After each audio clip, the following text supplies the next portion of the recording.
हाय, मेरा नाम है आशीष और आप देख रहे हैं दी ललन टॉप। एक बार फिर शुरू है हमारा प्रोग्राम जिसका नाम है सोशलिस्ट। शो की करते हैं शुरुआत। सबसे पहले जानते हैं आज के शो में क्या है खास। तेजिंदर पाल सिंह बग्गा की गिरफ्तारी पर आमने सामने हुई पुलिसें। बिहार में बहार है, थाने से बाइक लेकर चोर फरार है। WHO के आंकड़ों पर बोली जनता, छिपाना भी नहीं आता, जताना भी नहीं आता और पिक ऑफ द डे में दिखाएंगे नहीं, सिखाएंगे काम की बात। लेकिन इस सबसे पहले सोशल मीडिया के आज के दिन के मुख्य समाचार। पहली खबर बिहार से आई, लेकिन हर बार की तरह इस बार शराबबंदी से जुड़ी खबर नहीं है, एकदम हटके खबर है। बिहार के पिपरा से एक बंदे की बाइक चोरी हुई। वो थाने में रिपोर्ट लिखवाने के लिए गए। थाने में जिस बाइक पर बैठकर गए, थाने से वो बाइक भी चोरी हो गई। समझ रहे हैं ना, मतलब जिस बाइक पर बैठकर बाइक चोरी की रिपोर्ट लिखवाने आए, थाने से वो बाइक भी चोरी हो गई। थाना जो बताता था कि मैंने स्टोन्स की पावर से स्टोन्स को नष्ट कर दिया, एकदम उसी के आसपास का मामला हो गया। ये घटना दिनेश नाम के व्यक्ति के साथ हुई। 25 अप्रैल को उनके घर के बाहर से बाइक चोरी हुई। तो अपने भतीजे के साथ थाने में शिकायत करने गए। थाने में रिपोर्ट लिखवा कर बाहर जब आए तो देखा कि दूसरी बाइक भी चोरी हो गई है। एकदम वैसा ही हाल कि भंडारे में जीमने गए थे, पूरी खत्म हो गई। बाहर आए तो देखा चप्पल भी चोरी हो गई। मामला काफी चला। एक यूजर ने लिखा कि चोरी की फरियाद लेकर थाने आए थे और थाने से भी बाइक चोरी हो गई। बिहार पुलिस ऐसे ही नहीं, महानता की पराकाष्ठा पर पहुंची है। दूसरे यूजर ने लिखा कि ई नीतीश चाचा का बिहार है। घटना थोड़ी पुरानी है, लेकिन अखबार की कतरन अब सोशल मीडिया पर खूब चल रही है, खासतौर पे फेसबुक पे ज्यादा ही चल रही है। ऐसे कड़वा करेला नीम चढ़ा टाइप्स मामलों के लिए आपके क्या यहाँ पे मतलब क्या कहावत चलती है, उखान चलती है, कमेंट बॉक्स बताने के लिए खुला हुआ है। कमेंट में हमको चाहिए एंगेजमेंट, मतलब बहुत एंगेजमेंट चाहिए कमेंट में। एक खबर एमपी के रायसेन जिले से है। यहाँ हाईवे पर एक ढाबा है जहाँ आम गाड़ियों से ज्यादा आर्मी व्हीकल्स की लाइन लगी रहती है। ऐसा इसलिए क्योंकि बेहद खास ढाबा है। यहाँ फौजियों को फ्री खाना खिलाया जाता है। अब ऐसा क्यों है पूछेंगे आप, इसकी वजह और ज्यादा खास है। इस ढाबे को अरविंद चौहान चलाते हैं। देशभक्ति की भावना से वो स्रोत है। वो सेना में जाकर देश की सेवा करना चाहते थे, लेकिन कई बार ट्राई करने के बाद भी सफल नहीं हुए। जब सफल नहीं हुए तो उन्हें हार नहीं मानी। इसके बाद उन्होंने सेना से बाहर रहकर ही देश की सेवा करने की ठानी। इसके लिए उन्होंने अपने पिता PS चौहान के साथ मिलकर एक ढाबा खोला जहां फौजियों को फ्री खाना खिलाया जाता है। इसी की खबर खूब चल रही है। इससे मुझे याद आया कि हमारे इलाके में कई ढाबों के नाम फौजी ढाबा होते थे, लेकिन ये तो सच में फौजी ढाबा निकला। एक खबर या वायरल खबर कह लीजिए डिलीवरी बॉय से जुड़ी है। अब तो डिलीवरी बॉय का नाम लेते ही कतई मानवता की भलाई टाइप ख्याल आने लगते हैं। नाम लेते ही लगता है कि किसी ने साइकिल से डिलीवर करने वाले को जबरदस्ती पकड़कर बाइक दिलवा दी होगी। मजाक कर रहे हैं, अच्छी बात है, ऐसा कराना चाहिए, मतलब ठीक है, भलाई करनी चाहिए।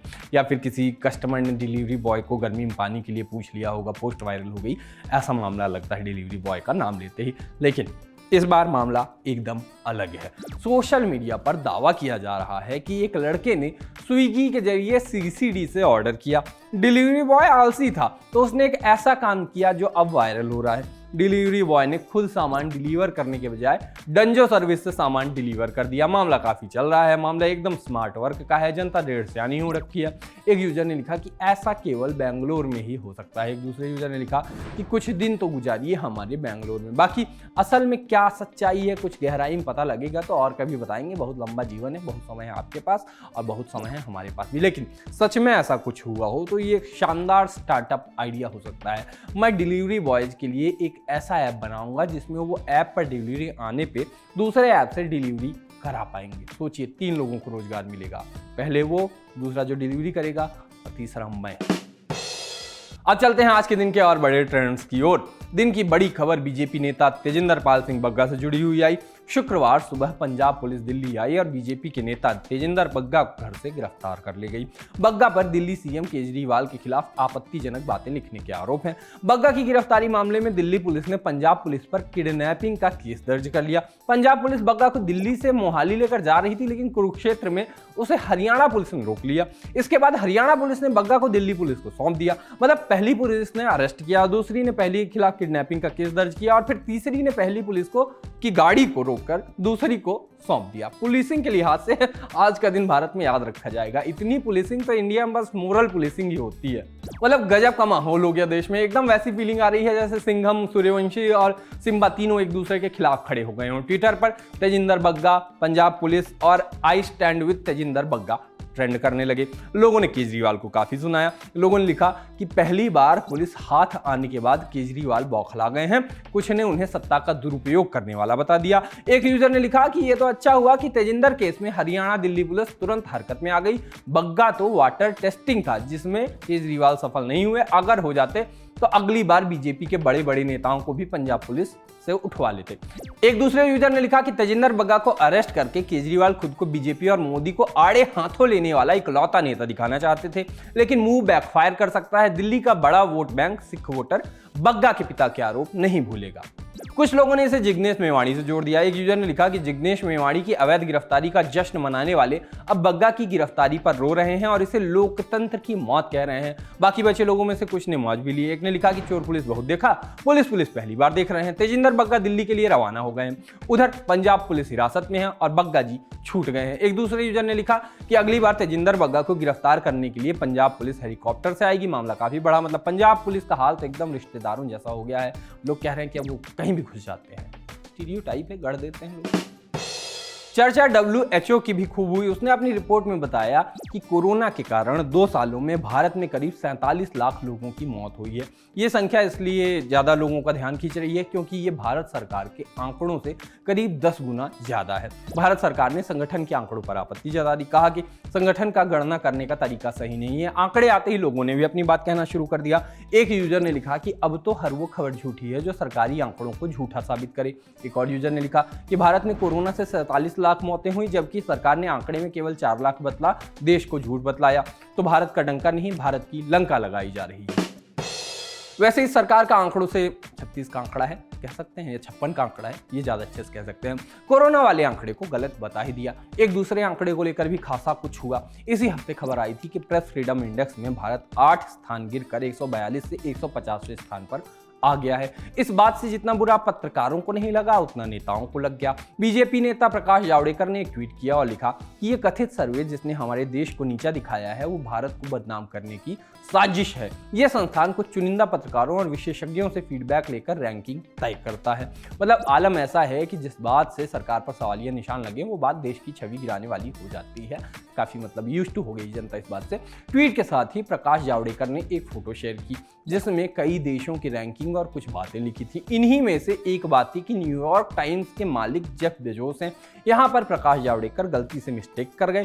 जेफ बेजोस ने साल 2013 में ही अमेरिकी अखबार द वॉशिंगटन पोस्ट को खरीदा था, ना कि न्यूयॉर्क टाइम्स को। मामला पता चलते ही इसके बाद प्रकाश जावड़ेकर ने ट्वीट डिलीट कर दिया। लेकिन अब ट्वीट डिलीट करे क्या होता है जब ले लिया गया स्क्रीनशॉट। लोगों ने एकदम धड़ल्ले से उसको रीशेयर किया। बाद में प्रकाश ने एक ट्वीट करके लिखा कि मैं इस अंतरराष्ट्रीय संगठन को चुनौती देता हूं कि वो अपनी सारी सूची जारी करे जिनसे उन्होंने राय ली है। इससे साजिश का पर्दाफाश होगा।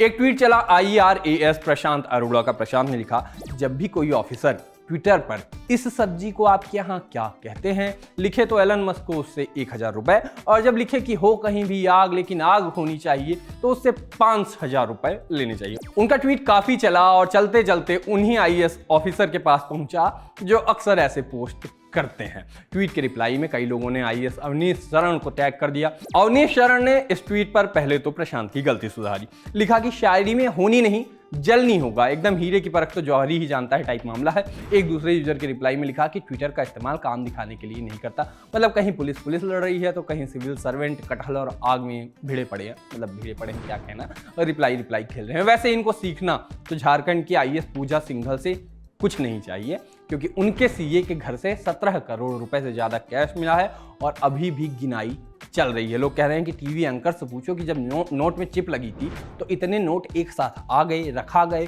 और इनकम टैक्स वालों को सैटेलाइट से सिग्नल क्यों नहीं गया? क्यों नैनो GPS चिप क्यों फेल हुई, बताइए आप।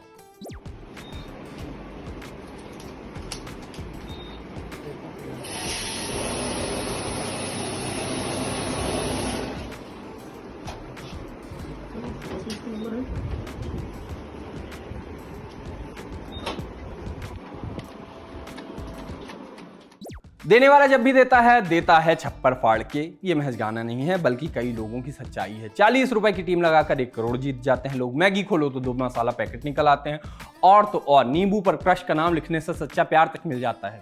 थंबनेल की बात हो रही है, अगर आपने देखा हो, असल में ऐसा नहीं होता। तो ऐसा ही एक और व्यक्ति के साथ हुआ है, लेकिन मामला थोड़ा हटके है। व्यक्ति पर भी छप्पर फाड़कर बारिश हुई है, लेकिन प्लास्टर की। मामला मेमना हो जा रहा है। मामला नोएडा के एसकेजी सेक्टर 78 का है।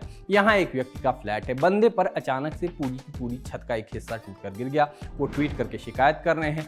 कोई जागरूक प्रशासन का आदमी हो तो थोड़ा देख ले, ना मन हो तो जी की तसल्ली के लिए फैक्ट चेक करके उसको झूठा ही कह दें, मतलब कुछ तो कर दें, मतलब देख लें। बाकी नोएडा में पहले भी ऐसे कई सारे मामले आ चुके हैं। सोशलिस्ट में आप बात पिक ऑफ द डे की, और आज के पिक ऑफ द डे में बात एक वीडियो की। सतीश कुमार नाम के असिस्टेंट लोको पायलट ने अपनी जान पर खेलकर ऐसा काम किया जिसकी हर कोई तारीफ कर रहा है, लेकिन उनकी तारीफ करने की जरूरत नहीं पड़नी चाहिए थी। मामला गोदान एक्सप्रेस से जुड़ा हुआ है। ट्रेन में सफर करने वाले किसी यात्री ने इमरजेंसी अलार्म चेन खींच दी। इसके चलते ट्रेन टिटवाला और खदावली स्टेशन के बीच पुल पर रुक गई। कल्याण, महाराष्ट्र के आसपास की बात है, मतलब कल्याण के आसपास की बात है, महाराष्ट्र की ये बात है। नीचे क्या था कि नीचे नदी थी, ब्रिज पे खड़ी थी ट्रेन। इसके बाद assistant loco pilot Satish Kumar ने बहादुरी दिखाते हुए ट्रेन के नीचे घुस के फिर इमरजेंसी अलार्म चेन को रीसेट किया, पूरा प्रोसेस किया। उसी का 40 सेकंड का ये वीडियो है जो आया है, काफ़ी चल रहा है। लोगों ने कहा कि सतीश को बहादुरी के लिए अवार्ड दिया जाना चाहिए। बाकी लोगों को भी समझना चाहिए, जैसा कि रेलवे वाले अपील भी कर रहे हैं, कि वो अलार्म चेन है, कोई पड़ोसी की टांग नहीं है कि जब मन किया खींच दिया, जब ज़रूरत हो, इमरजेंसी हो तभी उसको खींचिए प्लीज़। इसी के साथ वीकेंड पे चलते हैं। आज के सोशल लिस्ट में इतना ही। मुलाकात होगी सोमवार को सीधे। तब तक के लिए मैं चला, टाटा।